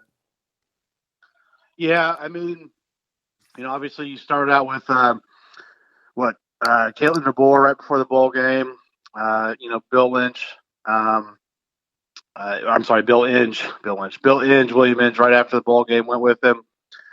Coy Cronk and Peyton Ramsey not long after that. Ronnie Walker, a few weeks ago, and then Dave Ballou and Dr. Matt Ray down to Alabama, and then probably the most shocking one was Samson James this week. That was kind of really out of left field. Some of the other ones weren't. Even Coy Cronk, I think once it got late in the season and Coy had not reaffirmed his, decision to come back, I think I started personally to wonder what was going on. They had that late season press conference where he talked to us and was asked about that and didn't commit to anything. And it was pretty obvious he wasn't going to be ready for trying to try out, make the NFL. So that to me was a red flag. But Samson James is a shocker, and I think it's probably pretty related to Dave Ballou. He's from Avon. Coach Ballou has known Samson since he was a child. His older brothers that were all really good football players. And, a big reason why he decided to flip to Indiana from Ohio State last year, or when he did, whenever it was because of his relationship with Dave Ballou. And so this was probably a pretty big jolt for him. I think it was probably a decision made by a young, emotional person. Maybe he'll decide to stay. I don't know, but it doesn't make sense at all. He was a highly recruited guy. He did not have a great freshman season. He had one good game out of 13. To me, he's clearly behind Stevie Scott. I think he's got the ability to eventually pass him or get up there with him, but he's clearly behind Stevie Scott. So, I'm not sure where he's going to go. I don't think he's going. I don't see Alabama taking him if that's what he's thinking. But that one's a head scratcher for me. Yeah, that's the big question is next. It's like, okay, well, where are you going to go? And Alabama, they probably know, and this is not a slam against Samson. He's a great running back, great kid, but they probably have for him right now. So yeah, you forget Ivory Winters, and that's another guy that way back at the beginning of the season's gone. So Indiana's gone from being really running back rich to running back poor, but to see the Samson James, yeah, that hurts. That's got to hurt Coach Allen because he worked so hard on that, and that was a lot of that was about the relationships and like you mentioned, and boy, that's just a jolt. Yeah, no doubt about it, and it's just it's kind of amazing, and I mean these aren't calling Coach Allen, but you go back to the class that had Darius Latham and Antonio Allen and David Kenny, and just some of these other these high-ranked in-state guys. It's amazing how they have not panned out at IU. Now some in-state guys have, but I'm talking about like these 4-star, really heavily recruited guys. And it doesn't mean you don't recruit them; you keep going after them. But so I tell people get so hung up on getting in-state kids, just get good players. I mean, it's funny, like yesterday, the tweets coming out, Walt Phillier came out about great things are going to happen for Indiana football. I saw that. Tom Allen had the picture of, we don't blink or whatever it said. And the Florida guys were, I'm not trying to say, but I'm just saying, sometimes the out-of-state kids are more all in than the kids that grow up 30, 45 minutes away.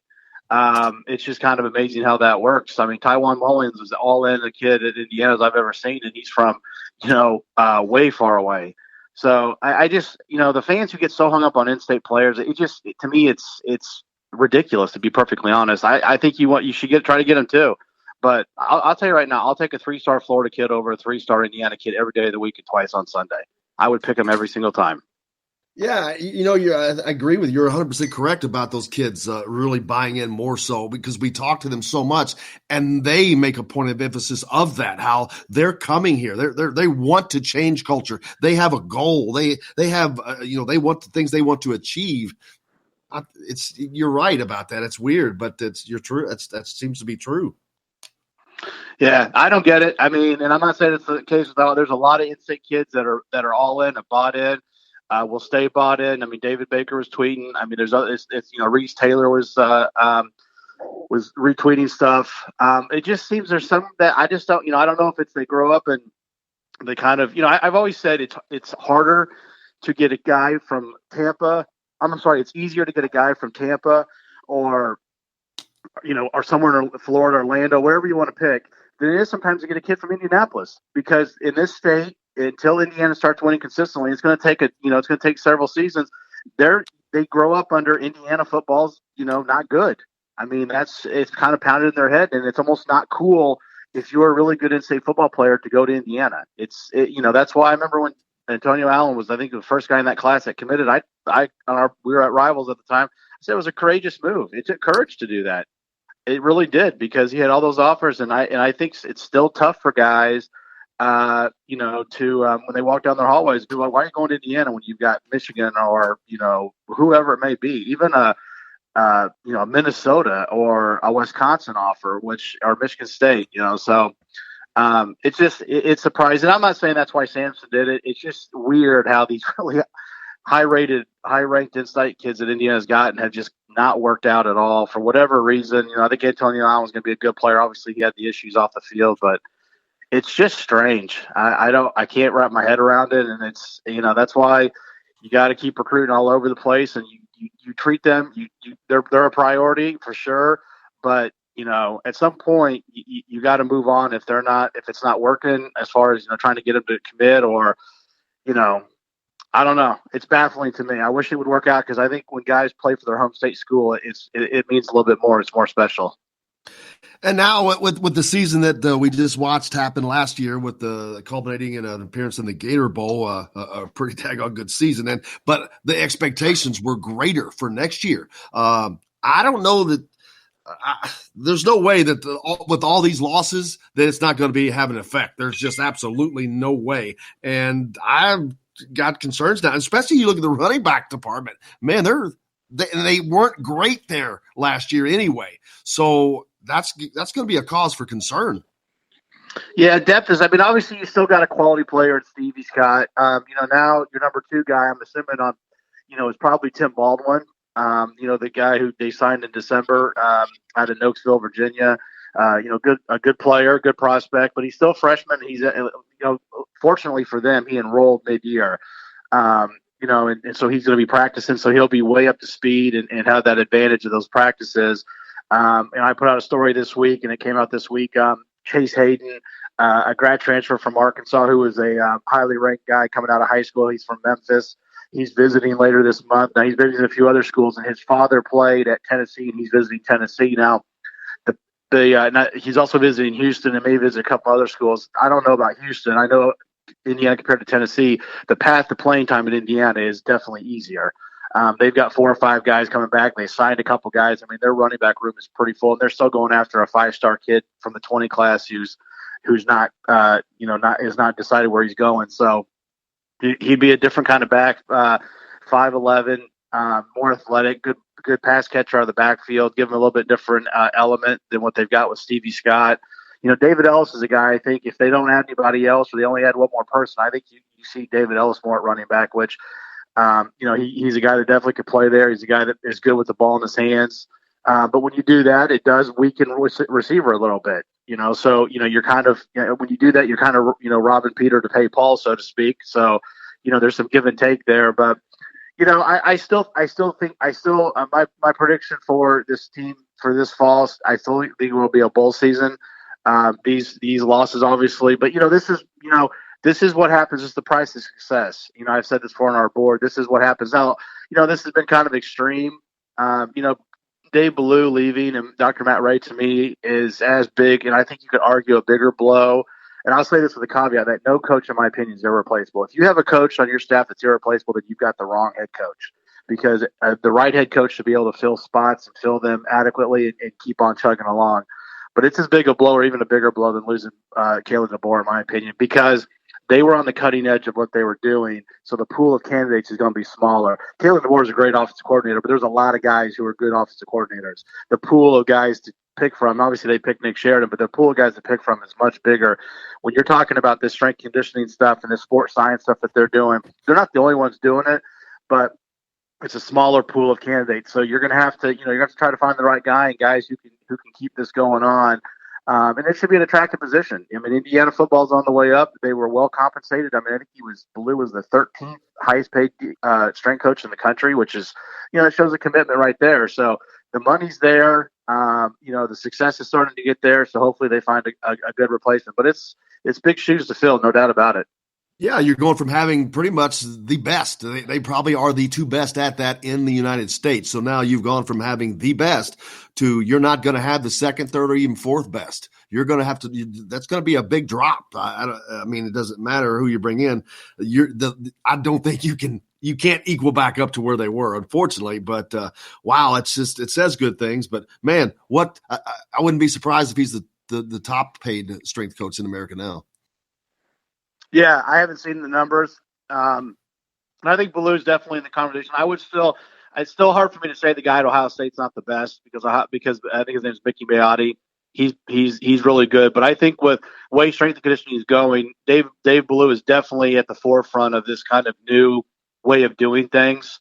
And if you go by that, those candidates, and I don't know how, maybe Ohio State does the same things. I don't know the, insight into their strength conditioning, but their strength conditioning program is really, really good.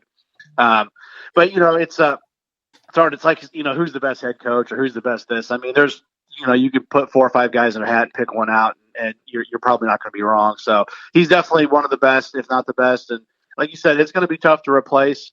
You don't have to get the best guy. I mean, when I say the best, I don't mean you have to get a guy the best in the country. You just got to get a guy who can really do the job well and continue what they've been doing. And these guys have been doing this system now for a couple of years. They know what they're doing.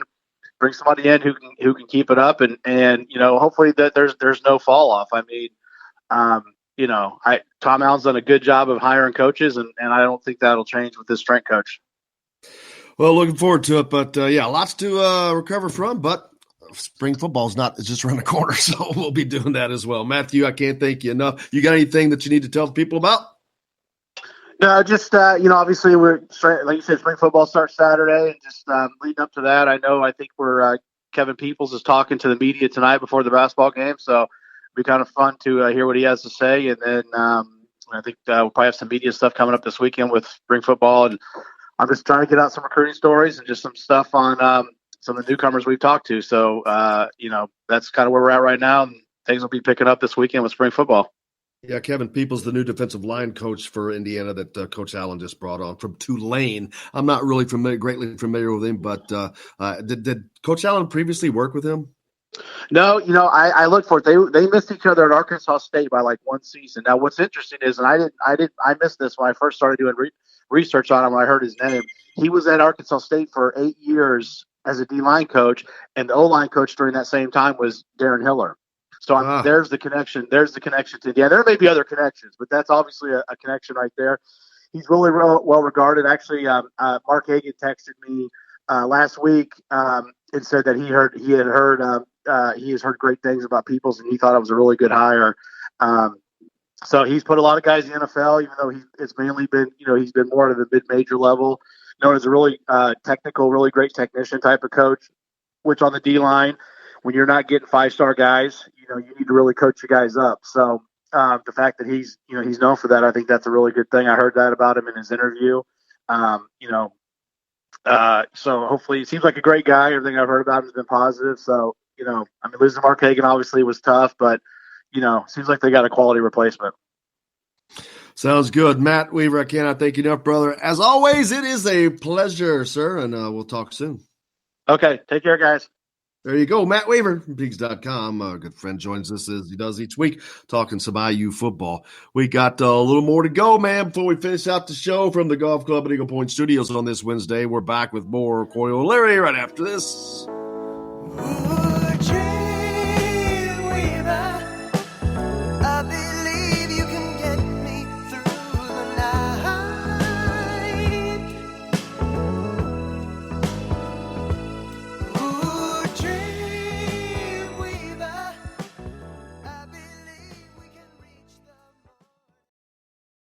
Hello, everybody. Jim Coyle from Indiana Sports Beat. When I'm not covering the Hoosiers, you can find me at Bubba's 33 in Clarksville, located on the northeast corner of I-65 at Veterans Parkway.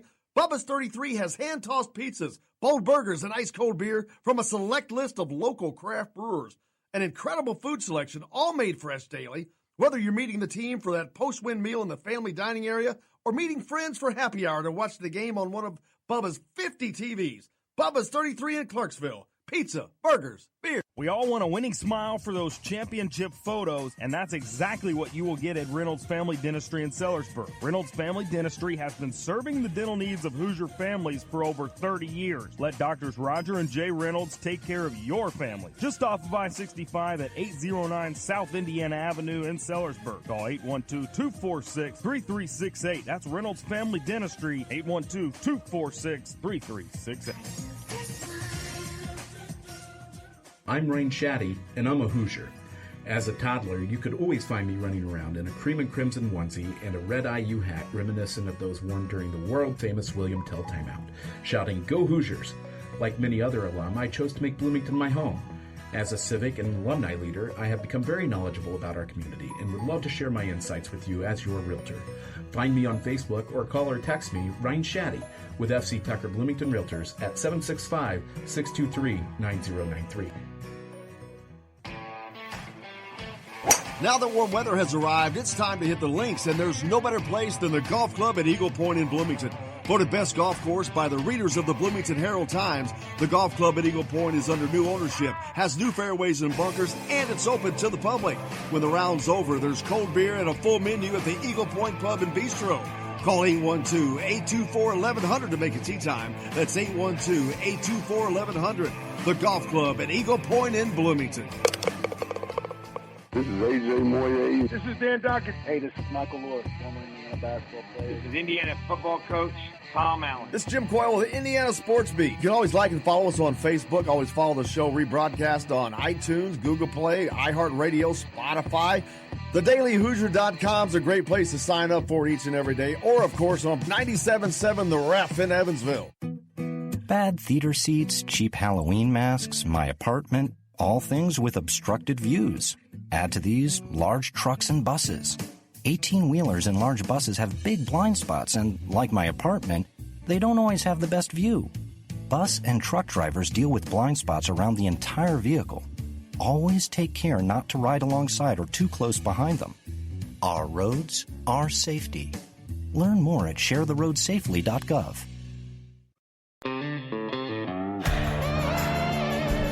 Hi, this is AJ Moye, and you're listening to Indiana Sports Beat with Jim Coyle.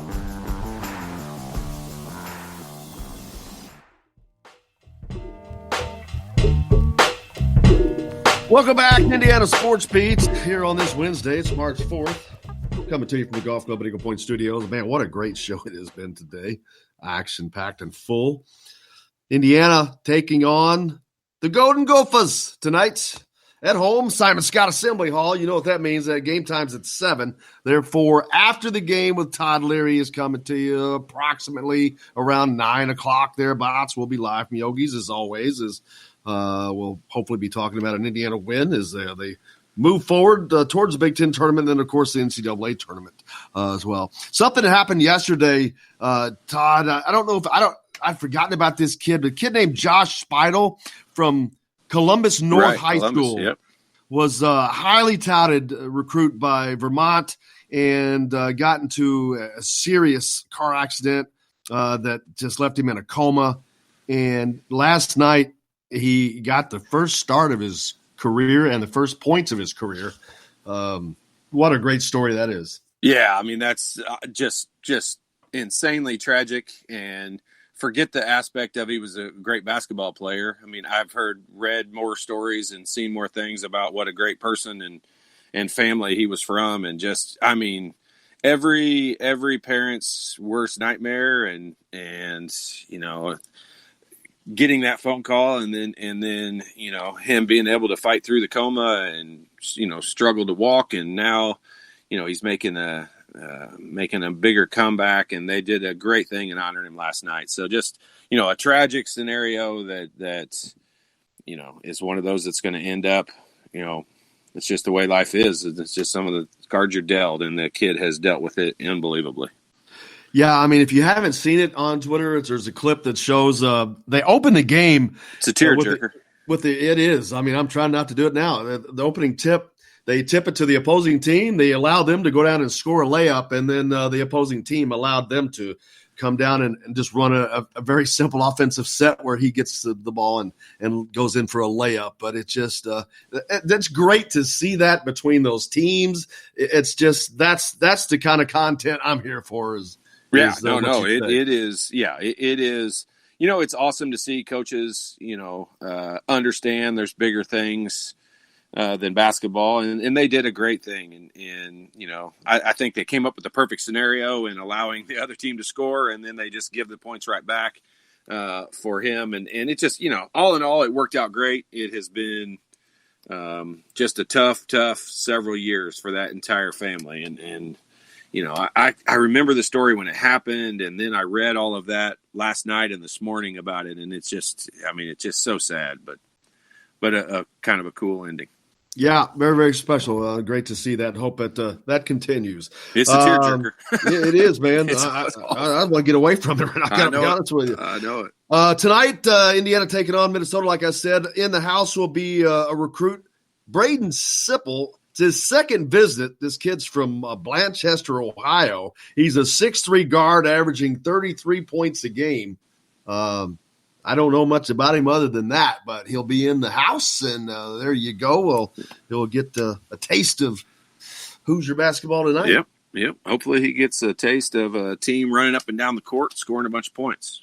The Big Ten women's tournament also getting underway today up in Indianapolis at Bankers Life Fieldhouse. Indiana does not play until Friday because they earned the double bye. Now, they need to do something in this tournament because they need just a little bump. They are sitting just outside the top 16, which puts you in that top 4 and allows you, more importantly, to play at home for 2 games. So if they can get just a little bit done, Todd, in this tournament, they can move up just that little bit. And because that's huge to have a couple of NCAA tournament games at home. Yeah, that's it is big. It is, and it's it's something that's different on the women's side than the men's side, and so not super familiar with it, but you obviously understand the philosophy of wanting to play at home. The only thing I'll say, it's going to take some pieces falling into place for them. Not just they'd have to win the Big Ten tournament, but they'd also have a couple other things happen. But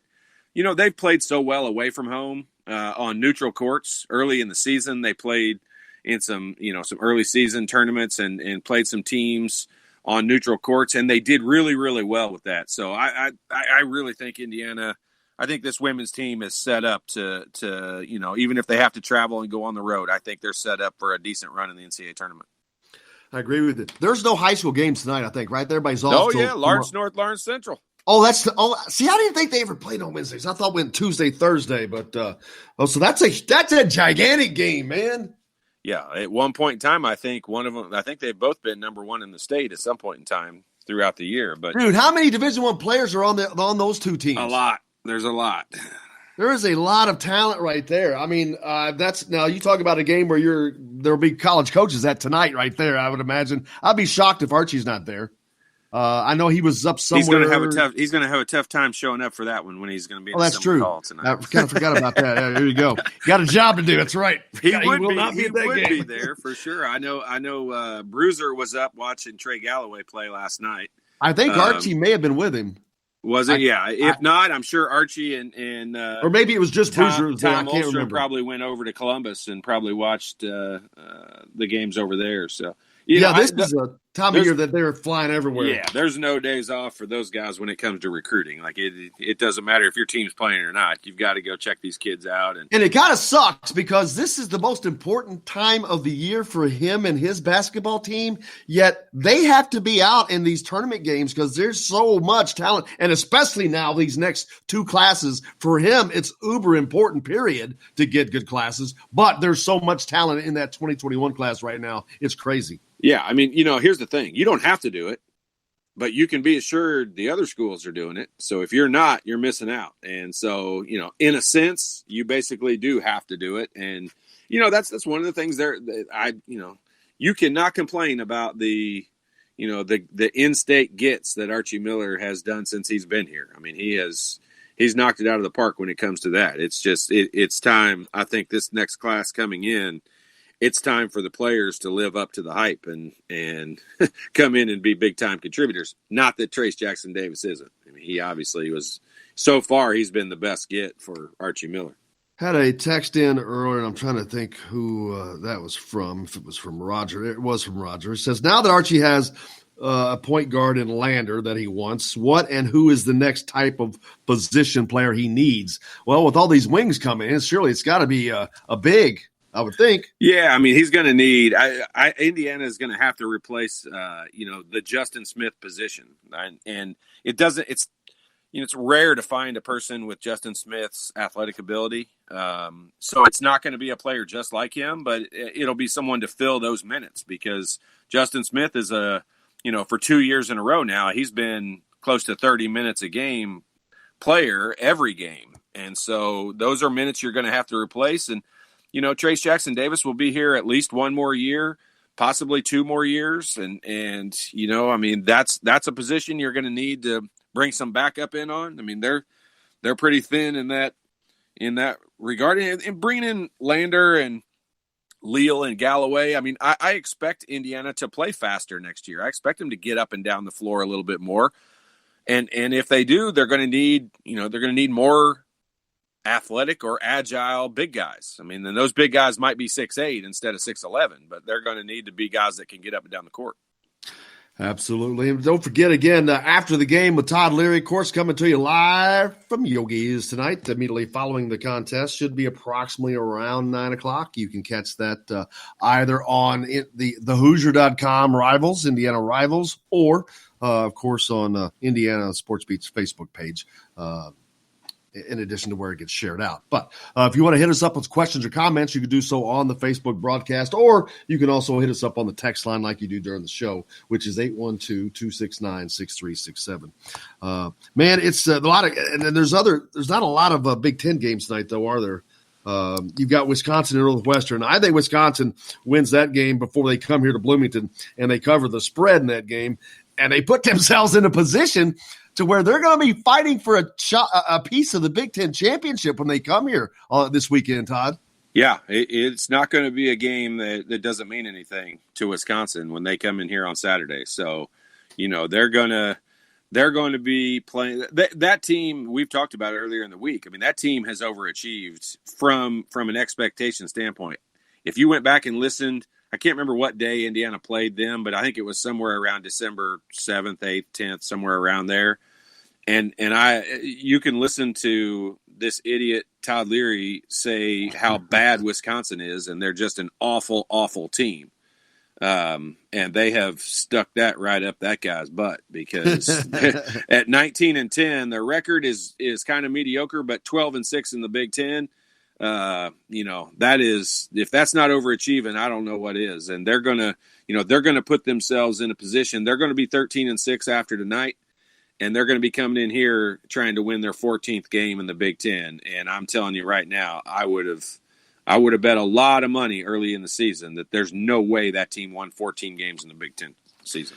Yeah, I think if you go back and say what we thought, a lot of people thought would happen on this particular season, there's going to be a lot of. Yeah, but that's a blatant miss on my part because I thought Illinois would be good. They just had the makeup of a team that was going to be good. Iowa's just they got a great player and they've got good shooters and they're always going to be good. I mean, Wisconsin's the one that sticks out of that top 8, 9, 10 teams.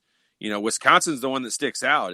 They've got the least amount of talent, and I don't mean that to be rude. They play the best. They may play the best together of any of those teams, but they've got the least amount of physical talent out there on the floor of any of those top 8 teams. It's going to be exciting. Next week when we start to actually pick the Big Ten tournament and try to pick who's going to win, I'm like, you might as well just close your eyes, reach into a hat, and pull out a name. It's because there's no way, and I know that I don't care who it is, the smartest, most basketball savvy mind in the world cannot, with any certainty, pick who's going to win this stupid tournament because of how crazy it is, and that's awesome. That means that's just nothing but awesomeness for us. Yeah, I mean, most of the time, here's what keeps happening: is you look at 2 teams on paper, one team looks to be better than the other one. You expect that team to win, and then you watch the game, and the other team wins. And you're like, gosh. That didn't make sense. And if that happens once a week, you're like, yeah, okay, yeah, I missed that one or whatever. It happens 3 times every night. And this is, the movie Hoosiers is rated, the best basketball movie of all time. And some people say the best sports movie of all time. And it's because it was the underdog beating the big giant favorite and the team that was supposed to win.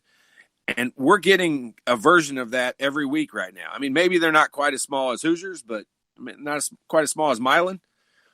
But these teams are creating huge upsets Tennessee winning at Kentucky last night, there's no numbers that support that's going to happen. There's nothing has happened all year long that's going to say Tennessee's going to beat Kentucky at Kentucky. And not just win, they handled them. They were down by 17 or 19 in the second half and ended up winning by 8 or something. I mean, it was close at the end. I mean, they made free throws to make it that margin. But to be down that many points to a team, here's where I would have told you, and I think I said this on the show the other day. Kentucky has really, really good guards, and you give them a 17-point lead. Their guards, they lead their conference in free throw shooting, and they're up in the top of the top 5 in the country in free throw shooting. You can't come back on that team because when you have to foul them, they're going to make their free throws. It's just Tennessee was able to mount such a big comeback that they came back before they had to actually start fouling. Man, it's going to be fun. It's nuts already. I don't know what's going to be a crazier tournament. This high school tournament, I think, is going to be a great tournament because while there is a lot of great teams, no one is, unless I've missed it, has really separated themselves, have they? Yeah, I mean, you really can't say that anyone separated themselves because you get a team like I think isn't Bloomington South undefeated. Yeah, but they don't play. Yeah, I know. I mean, they don't play. If they played in the MIC or played, Lawrence North and Lawrence Central and those schools, I mean, they might win. They might win some of those games, but they're not gonna be undefeated at this point. But that doesn't mean they're not really, really good. They may be the best team in the state. But just the way it's broken out, and we won't really find out. They may not play a good team until the semi-state. It's going to be fun no matter what. Hey, make sure you tune in tonight after the game with Todd Leary, around approximately 9 o'clock as Indiana hosts the Golden Gophers at 7 p.m. So looking forward to that, man. Looking forward to all of it. I cannot thank everybody enough that was on the show today. Brandon Reef from Crossroads Sports. If you're going to do some betting, let's get to it. Matt Weaver also joined us as well. And, of course, the big man, the Hall of Famer Joe Smith. Grateful to have all these guys on. Looking forward to it. Looking forward to tonight's show. So make sure you join us then, man. It's been a great day, and I'm looking forward to it, guys. No doubt. I mean, this is game day. Game days are always fun. This is a should win. Not a must win, but a should win, and so they just got to go out and do it. We'll do it. Thanks a lot, everybody. And until tonight, for Todd and Jake, I'm Jim Coyle. I will see you on the radio.